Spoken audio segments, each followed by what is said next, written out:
Bharatiya Janata party सरकार की किसानों के प्रति बेरुखी कोई नई बात नहीं है। इस बार सरकार की बेरुखी का शिकार हो रहे हैं सरसों की खेती करने वाले किसान।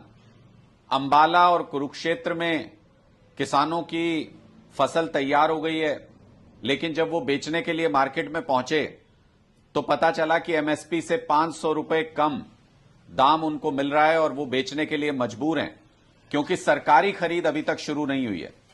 सरकार ये जानते हुए भी कि मौसम की वजह से इस बार फसल खराब भी हुई है और समय से पहले तैयार भी हो गई है, उसके बावजूद भी अभी खरीद कब से शुरू होगी इसका कोई अता पता नहीं है। पिछले साल की तुलना में खरीद केंद्र भी इस बार कम कर दिए हैं। आप सोचिए कि पूरे अंबाला में सिर्फ एक खरीद केंद्र रखा गया है और पूरे कुरुक्षेत्र के अंदर सिर्फ 2 खरीद केंद्र रखे गए हैं।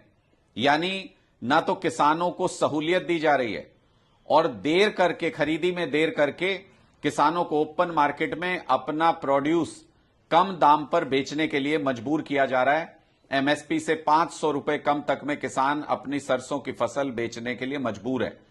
भारतीय जनता पार्टी एक तरफ किसानों के ऊपर अत्याचार कर रही है बॉर्डर के ऊपर। जो किसान अपनी मांगों को लेकर के, एमएसपी गारंटी कानून को लेकर के प्रोटेस्ट करना चाहते हैं, उनको पासपोर्ट जब्त करने की, जेल में डालने की, उनको गिरफ्तार करने की धमकियां दी जा रही हैं, उनकी प्रॉपर्टी जब्त करने की धमकियां दी जा रही हैं, डरा रही है सरकार किसानों को। और दूसरी तरफ एमएसपी दिलाने में भी पूरी तरह से नाकाम है सरकार। इसलिए हमारी मांग है हरियाणा सरकार से, खट्टर सरकार तुरंत सरसों की खरीद शुरू करे और खरीदी केंद्र की संख्या भी बढ़ाई जाए ताकि किसानों को सहूलियत हो सके। पहले से ही मौसम की मार झेल रहे किसान अब सरकार की इस मार को नहीं झेल पाएंगे और बुरी तरह से किसान टूट जाएगा अगर उनको अपनी फसल पे एमएसपी नहीं मिलता है तो।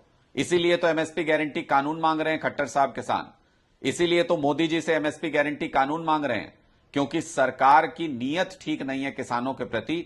सरकार उनकी फसल को खरीदने में कोई दिलचस्पी नहीं दिखाती है, उनको सुविधा नहीं दी जाती है, खरीदी केंद्र नहीं उपलब्ध कराए जाते हैं, समय पर खरीद नहीं शुरू होती है। इसकी वजह से किसान को तमाम मुश्किलें झेलनी पड़ती हैं और सारी फसल एमएसपी पर खरीदी जा सके, इसकी व्यवस्था भी खट्टर सरकार को करनी चाहिए ताकि किसानों को बाजार में कम दाम मिलने की वजह से मुसीबतों का सामना नहीं करना पड़े।